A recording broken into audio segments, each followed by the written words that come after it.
They threw stones at the calm man sitting by the river. He didn't flinch, didn't react.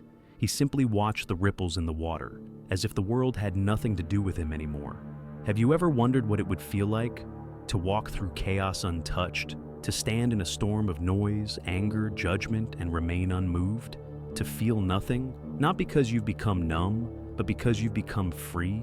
Type this in the comments if this speaks to your soul. I choose peace over reaction. And if you're ready to unlock a deeper strength, one hidden beneath centuries of noise, tap the like button. Let's not just watch another video, let's begin a transformation. Because what you're about to hear isn't self-help. It's ancient armor, worn by emperors, philosophers, warriors. And it's time you wore it too. This isn't about pretending to be unbothered, it's about becoming untouchable, not by hiding from the world, but by transcending it. Not by silencing your emotions, but by mastering them. There is a way of being carved into the minds of Stoic legends like Marcus Aurelius and Epictetus that allowed them to rule, to suffer, to love, to lose, and still remain sovereign within. Today we peel back the veil on that mystery. You'll discover how to train your mind to stop flinching at the small things, how to walk into a room where people doubt you, mock you, or try to provoke you, and smile as if you've seen beyond it all. You'll learn why reactivity is the modern-day slavery and detachment is the lost key to your inner empire. But I won't hand you easy answers, because this journey begins in the shadows, where most people are too afraid to look, in the mirror, in the silence, in the pain that we've been told to resist. Act as if nothing bothers you. They say it like a performance. But in Stoicism, it's a return to what's unshakable in you. And I promise you, there is something in you that no insult can touch, no failure can break, and no fear can drown. So, lean in. Listen not just with your ears, but with your soul. Because by the end of this video, you won't just understand Stoicism, you'll feel it burning in your bones. And when the world tries to rattle you again, you'll smile. Not because it doesn't hurt, but because you've become the one who decides what matters. Long before we spoke of anxiety, social pressure, or mental clarity, there were those who sat in silence, mastering the art of the soul. Imagine walking through the marketplaces of ancient Athens. Marble columns tower above you, voices echo through the stone streets, merchants barter, debaters argue, and among them, one man sits still, watching, listening, not judging, not reacting, simply being. His name was Zeno, a Phoenician merchant who lost everything in a shipwreck, and in that loss, discovered something invincible within himself. It was in the silence after the storm that Stoicism was born. Zeno wasn't a prophet. He didn't call himself wise. But what he found would be carried like fire through the minds of history's greatest thinkers. Seneca, who whispered truths while emperors roared. Epictetus, a slave who taught kings through chains. And Marcus Aurelius, a ruler who knelt to no man, not because he was proud, but because he bowed only to virtue. What did they all have in common? They knew that life would not spare them from pain, but they also knew that pain did not have to own them. They understood something we've forgotten. You are not your emotions. You are not the chaos around you. You are the space in between, the watcher, the flame, the eye of the storm. They trained themselves to act as if nothing bothers them, not because they were indifferent, but because they had realized this mystical truth. Nothing outside of you has power over the inside, unless you give it permission. And yet, we live in a time where every beep of a phone steals our attention, where a stranger's opinion on a screen can ruin our day, where the smallest slight sends our nervous systems into war. We are prisoners, not of circumstances, but of our own reactions. The Stoics saw this coming. Epictetus said, "We suffer more often in imagination than in reality." And what is imagination, if not the raw power of the mind turned against itself? That's why Stoicism is not a dead philosophy.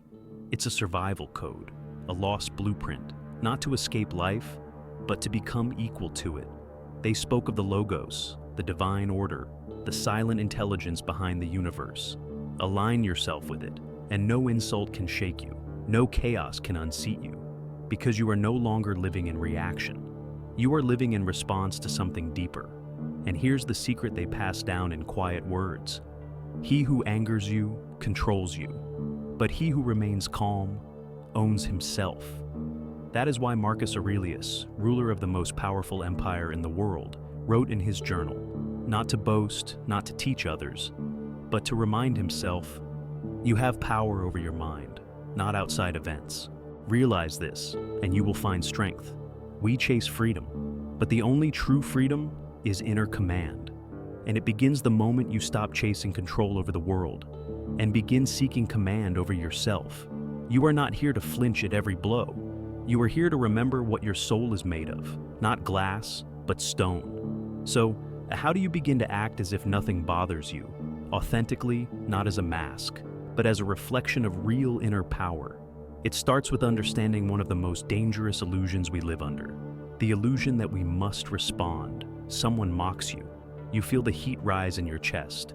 Your mind rushes to defend, to retaliate. But pause. Ask yourself this. If a dog barked at you from behind a fence, would you bark back? Reacting is easy, reflexive. But that's not strength. That's programming. The Stoics knew this well. They saw reaction not as weakness, but as a kind of unconscious slavery, being pulled by invisible chains. What they sought instead was a sacred kind of detachment. A detachment not from life, but from the need to control every ripple in it.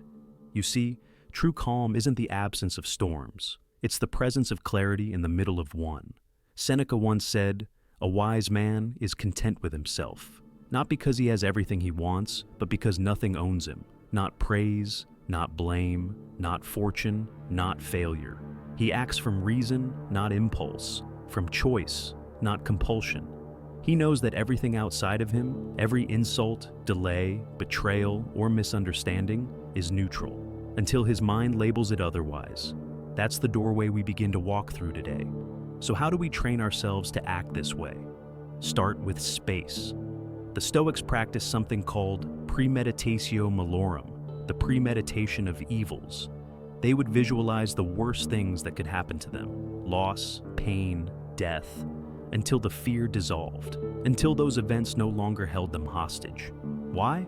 Because once you face the worst internally, you no longer flinch when life brings it externally. You've already walked through the fire in your mind. You become unreactive not by numbing yourself, but by becoming intimate with reality. All of it. The beauty, the grief, the unpredictability. You stop demanding that life be easy, and instead, you ask only that you remain unmoved. Picture this. You are a mountain.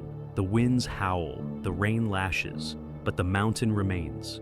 Now apply this to your life. When someone cuts you off in traffic, pause, breathe, observe the impulse to yell, to curse, and then don't.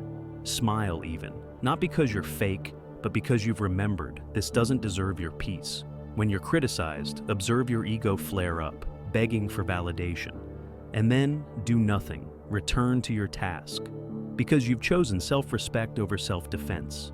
Every moment becomes a training ground. And here's the paradox. The less you react, the more powerful you become. Not because you're cold, but because you're in control. People will begin to wonder why nothing shakes you, why you don't over-explain, why you don't seek revenge, and they'll mislabel it as indifference. But it's not indifference, it's sovereignty. You've simply stopped bleeding energy into battles that don't serve your spirit. This is what it means to act as if nothing bothers you. It's not a performance. It's not about impressing others. It's about anchoring so deeply within yourself that the noise of the world becomes background music.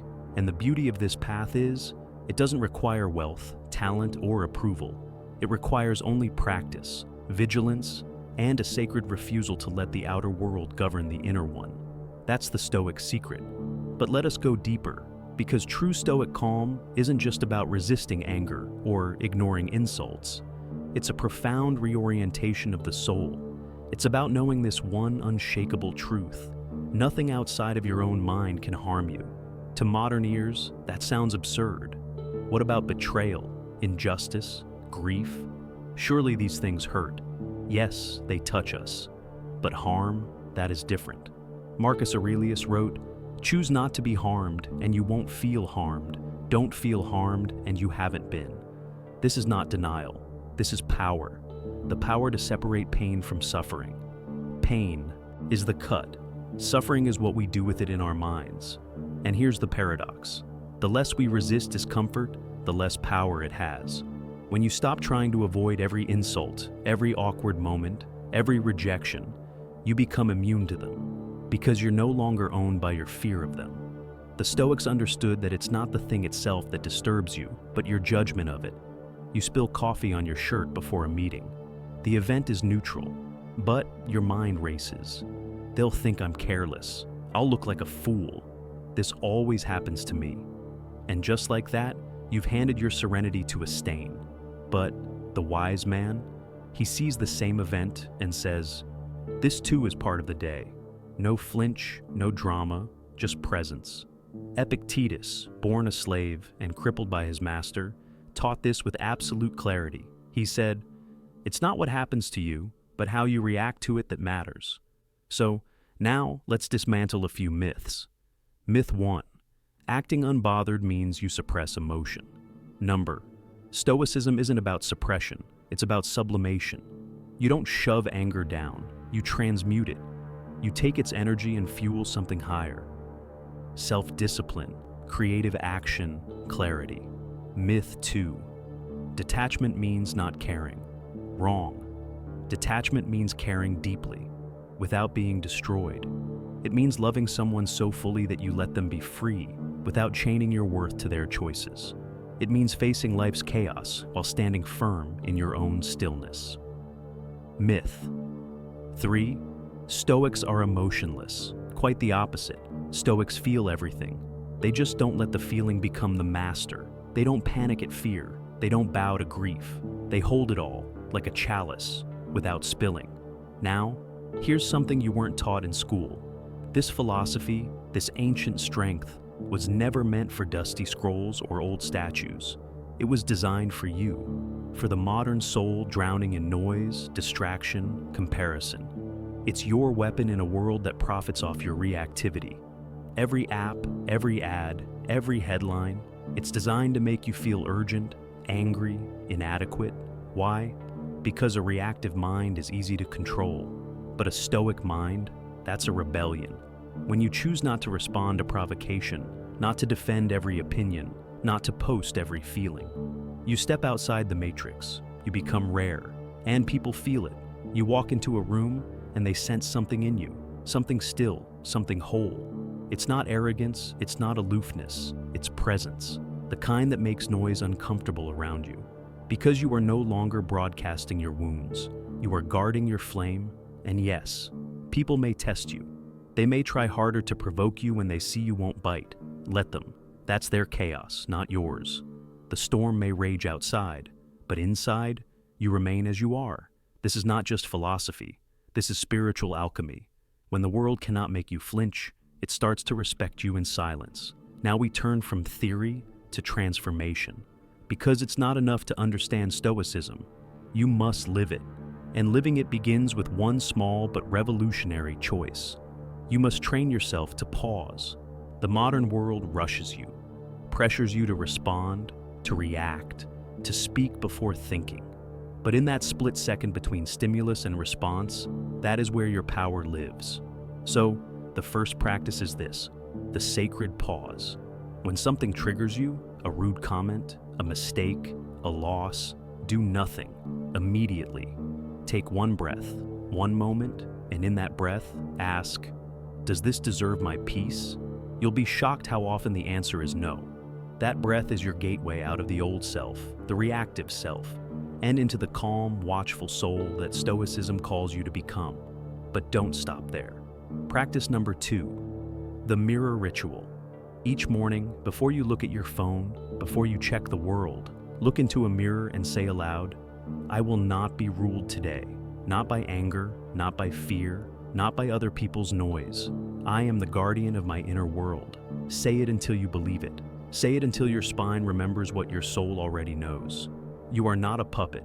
You are not prey. You are the one who decides. Practice 3. Journal like Marcus.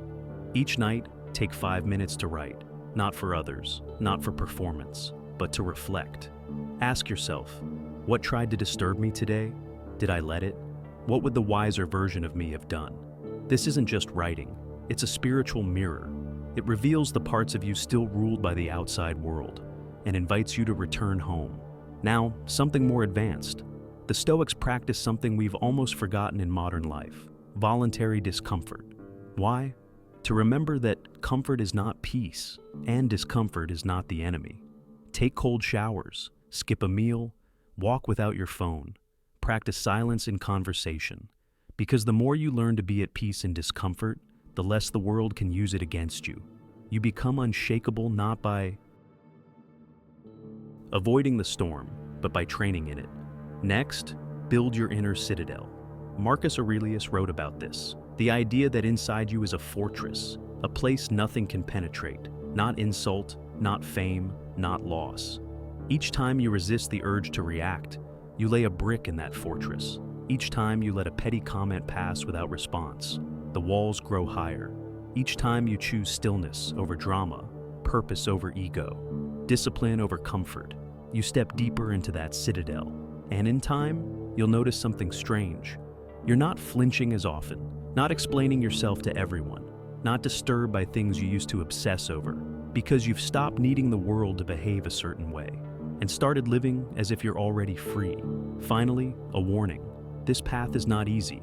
You will be misunderstood. People will mistake your stillness for coldness, your silence for weakness, your refusal to engage for fear. Let them. Because your goal is not to be seen as calm, it is to be calm. And calmness, true calmness, is the loudest rebellion in a reactive world. You are not here to flinch. You are not here to explain. You are here to embody a deeper truth, one the ancients lived by, one modern life has forgotten. Train, practice, fall, get back up. And with time, you won't need to act as if nothing bothers you. You will know in your bones, nothing truly does. And so, we arrive at the heart of it all. You came here wondering how to act as if nothing bothers you. But now you see, the real path isn't in pretending. It's in becoming. Becoming so rooted, so clear, so inwardly whole, that the storms of life don't define you. They shape you perhaps. They sculpt the edges, but they never move the core. The Stoics did not teach this wisdom for show. They lived it in the heat of war, in exile, in chains, in courts of power, and moments of despair. They didn't preach in vulnerability, they cultivated it. Because what is the use of a philosophy that only works when life is gentle?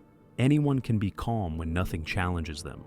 But to walk through betrayal, heartbreak, injustice, failure, and still hold your peace, that is the work of a lifetime. And it is the work worth doing. This is not about being passive. It's not about withdrawing from life. It's about stepping into it with presence, no longer flinching, no longer reacting like a puppet pulled by invisible strings. You no longer hand your serenity to someone else's anger. You no longer need everyone to agree with you. You no longer chase approval, applause, or the last word. Instead, you live from within. Like a lion resting in tall grass, not because it's weak, but because it knows its strength doesn't need to be proven. There will be days when you fail, days when the storm hits and you react. That's okay. What matters is not perfection, but awareness. Each time you pause instead of explode, each time you reflect instead of react, each time you return to that still space within, you are becoming. You are embodying a wisdom that the modern world desperately needs, but will never hand to you. You must claim it, quietly, steadily, like stone. And maybe, just maybe, someone watching you will begin to wonder, what is their secret? And in that moment, your stillness will ripple outward, changing more than you know. Now, if something in this journey stirred your soul, if a line or a moment made you breathe differently, feel differently, then I invite you, share this with someone you care about. Type in the comments, "My peace is mine alone." Let the world know you've remembered who you are. And if you haven't yet, touch the like button, not just for the algorithm, but as a ritual, a quiet nod to this ancient path you're now walking. Because this isn't just a video, this is a turning point. And you are not here to chase calm, you are here to become it.